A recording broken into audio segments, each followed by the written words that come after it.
In today's video, I'm going to teach you Xero tips, how to add terms and conditions to an invoice, 5 minutes. If you want your invoices to be crystal clear about payment expectations, late fees, or delivery details, adding terms and conditions directly to your invoice template in Xero is the fastest, most consistent way to do it. Let's walk through it together so your invoices say exactly what they need to every time. Start by logging into Xero. Once you're in, choose the organization you want to update. If you manage more than one, make sure you pick the right one so the changes apply where you expect. Head to Settings, then open Invoice Settings. This is where all your invoice templates live and where we'll make the change. Find the template you use most often. To the right of that template, click Options, then choose Edit. This opens the template editor for the layout and text your customers see. Scroll down until you see the section labeled Terms and Payment Advice, Invoice and Statement. This is the dedicated area for your invoice terms.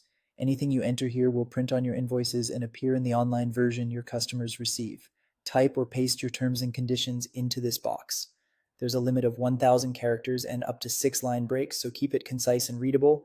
A good structure is to start with your payment due period, such as payment due within 14 days, then note accepted payment methods, any late payment fees, and essential delivery or warranty notes.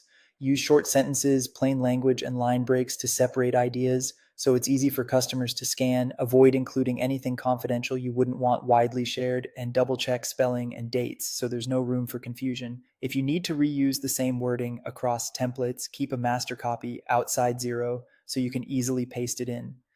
And if you operate in multiple regions, make sure the text aligns with local laws or tax requirements. Remember that this text applies to the template you're editing. If you use multiple templates, add your terms to each one to keep them consistent. When you're happy with the wording, click Save. From now on, invoices created with this template will include your terms automatically, helping customers understand how and when to pay, and helping you reduce back and forth on basic questions. That's it. You've added terms and conditions to your Xero invoice template quickly and cleanly. Thanks for watching, and feel free to revisit this process anytime you need to refine your message or update your policies.